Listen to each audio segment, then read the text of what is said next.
our channel K Knowledge, G gives, V Victory, KGV Educational Channel for Success. ఈ video మీకు నచ్చినట్లయితే మా ఛానల్ని సబ్స్క్రైబ్ చేయండి, షేర్ చేయండి, లైక్ చేయండి. Hi guys, hour KGV education ఛానల్కి స్వాగతం. డైలీ కరెంట్ అఫైర్స్లో భాగంగా ఏప్రిల్ 7వ తేదీకి సంబంధించిన డైలీ కరెంట్ అఫైర్స్ గురించి డిస్కస్ చేద్దాం. మొదటి ప్రశ్న, అభివృద్ధి మరియు శాంతి కోసం అంతర్జాతీయ క్రీడా దినోత్సవం ఏ రోజున జరుపుకుంటారు? అభివృద్ధి మరియు శాంతి కోసం అంతర్జాతీయ క్రీడా దినోత్సవం ఏ రోజున జరుపుకుంటారు? ఏప్రిల్ 6వ తేదీ.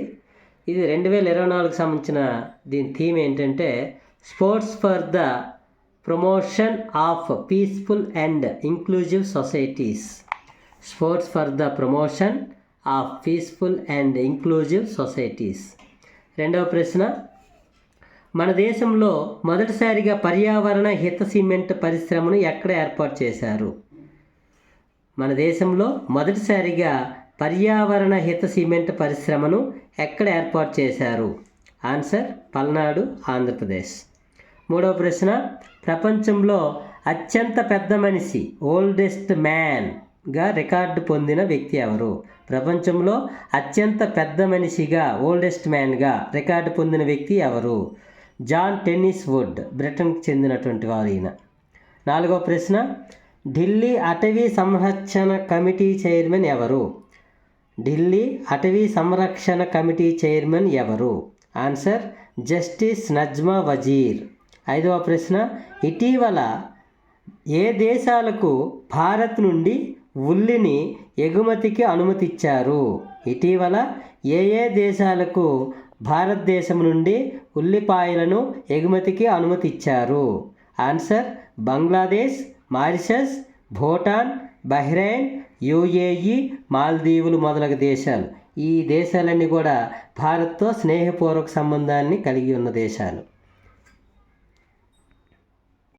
ఆరవ ప్రశ్న, చేతితో తయారు చేసిన ఉత్పత్తుల జాతీయ దినోత్సవం ఎప్పుడు జరుగుతుంది? చేతితో తయారు చేసిన ఉత్పత్తుల జాతీయ దినోత్సవం ఎప్పుడు జరుగుతుంది? Answer April 6. దీని యొక్క theme of 2024 by A hand made products. By A hand made products.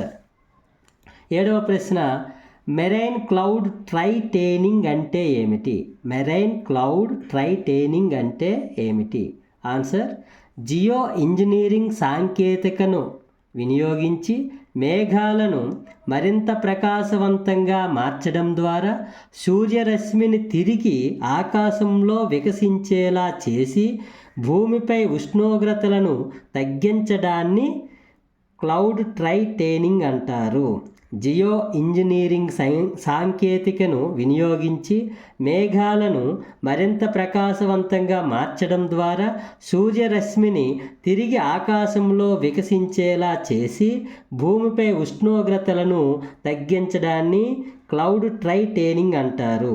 దీనిని అమెరికా శాస్త్రవేత్తలు శాన్ ఫ్రాన్సిస్కో బేలో మొదటి ప్రయోగం చేశారు. ఎనిమిదవ ప్రశ్న, ఆరోగ్యానికి హాని చేయని ఆయుర్వేదిక్ మద్యమును అంటే బయోలెక్కర్ను మొదటిసారిగా ఏ సంస్థ ఎక్కడ ప్రవేశపెట్టారు? ఆరోగ్యానికి హాని చేయని ఆయుర్వేదిక్ మద్యమును బయోలెక్కర్ను మొదటిసారిగా ఏ సంస్థ ఎక్కడ ప్రవేశపెట్టారు? Answer bio liquors and distilleries private limited సంస్థ హైదరాబాదులో ఈ ఆయుర్వేదిక్ మద్యాన్ని ప్రవేశపెట్టారు. 9వ ప్రశ్న, ఇటీవల భారత్ ఏ దేశంపై విధించిన ఎగుమతుల యొక్క పరిమితులను తొలగించింది? ఇటీవల భారత్ ఏ దేశంపై విధించినటువంటి ఎగుమతుల పరిమితులను తొలగించింది? ఆన్సర్ మాల్దీవులు. మాల్దీవులకి మనం ఎగుమతి చేస్తున్నటువంటి పదార్థాల్లో బియ్యం, ఉల్లిపాయలు, గోధుమ పిండి, పంచదార మొదలగునవి ఉన్నాయి. 10వ ప్రశ్న, కార్గో పరిమాణం ఆధారంగా భారతదేశంలో అతిపెద్ద ఓడరేవుగా దేనిని కేంద్రం ప్రకటించింది? కార్గో పరిమాణం ఆధారంగా భారతదేశంలో అతిపెద్ద ఓడరేవుగా దేనిని కేంద్రం ప్రకటించింది? ఆన్సర్ పారాదీప్ ఓడరేవు ఒడిశా రాష్ట్రంలో ఉంది.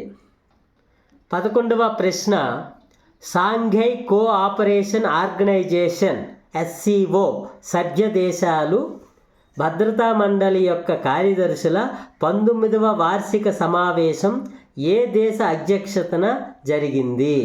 షాంఘై కోఆపరేషన్ ఆర్గనైజేషన్ SCO సభ్య దేశాల భద్రతా మండలి కార్యదర్శుల 19వ వార్షిక సమావేశం ఏ దేశ అధ్యక్షతన జరిగింది? ఆన్సర్ 2024 ఏప్రిల్ 2 నుండి ఏప్రిల్ 3 వరకు కజకిస్తాన్ దేశ అధ్యక్షతన జరిగింది. కజకిస్తాన్ అధ్యక్షుడిగా ప్రస్తుతం కసీం జోమార్ట్ టోకెన్ ఉన్నారు. ఈ సమావేశంలో చేసిన తీర్మానాలు: మొదటిది 2024 నుంచి 2029 మధ్య యాంటీ డ్రగ్ స్ట్రాటజీని అనుసరించాలని. రెండవ తీర్మానం 2025 సంవత్సరం నుండి 2027 సంవత్సరముల మధ్య కాలంలో తీవ్రవాదం, వేర్పాటువాదాన్ని ఎదుర్కోవడంలో సహకరించుకోవాలని తీర్మానాలు చేశారు. నెక్స్ట్ 12వ ప్రశ్న, ప్రపంచ బ్యాంక్ తన గ్రూప్ ఆర్థిక సలహా ప్యానెల్లో సభ్యునిగా ఇటీవల ఎవరిని నియమించుకున్నారు? ప్రపంచ బ్యాంక్ తన గ్రూప్ ఆర్థిక సలహా ప్యానెల్లో సభ్యునిగా ఇటీవల ఎవరిని నియమించుకున్నారు? ఆన్సర్ RBI మాజీ డిప్యూటీ గవర్నర్ రాకేష్ మోహన్ గారు. 13వ ప్రశ్న, RBI మరోసారి కీలకంగా ఉన్నటువంటి వడ్డీ రేట్లు, రెపో రేట్లను ఎంత శాతం వద్ద స్థిరంగా ఉంచుతున్నట్లు ప్రకటించింది? RBI మరోసారి కీలకమైనటువంటి వడ్డీ రేట్లు, రెపో రేట్లను ఎంత శాతం వద్ద స్థిరంగా ఉంచుతున్నట్లు ప్రకటించింది? ఆన్సర్ 6.5% వద్ద స్థిరంగా యథాతథంగా ఉంచుతున్నట్లు ప్రకటించింది. ఈ విధంగా వరుసగా 7వసారి కూడా స్థిరంగా మార్పు లేకుండా ప్రకటించింది. అలాగే దీనికి సంబంధించినటువంటి మరో ప్రశ్న, ప్రస్తుత RBI గవర్నర్గా ఎవరున్నారంటే శక్తికాంత్ దాస్ గారు. ఓకే గాయస్, మరి ఈరోజు సంబంధించినటువంటి డైలీ కరెంట్ అఫైర్స్ బిట్స్ని మనం డిస్కస్ చేసాం. మరిన్ని బిట్స్తో మళ్ళీ రేపు కలుద్దాం. అంతవరకు మరి ఈ వీడియో మీకు నచ్చినట్లయితే మా ఛానల్ని సబ్స్క్రైబ్ చేయండి, ఈ వీడియోని లైక్ చేయండి, అందరికీ షేర్ చేయండి. Okay, thank you.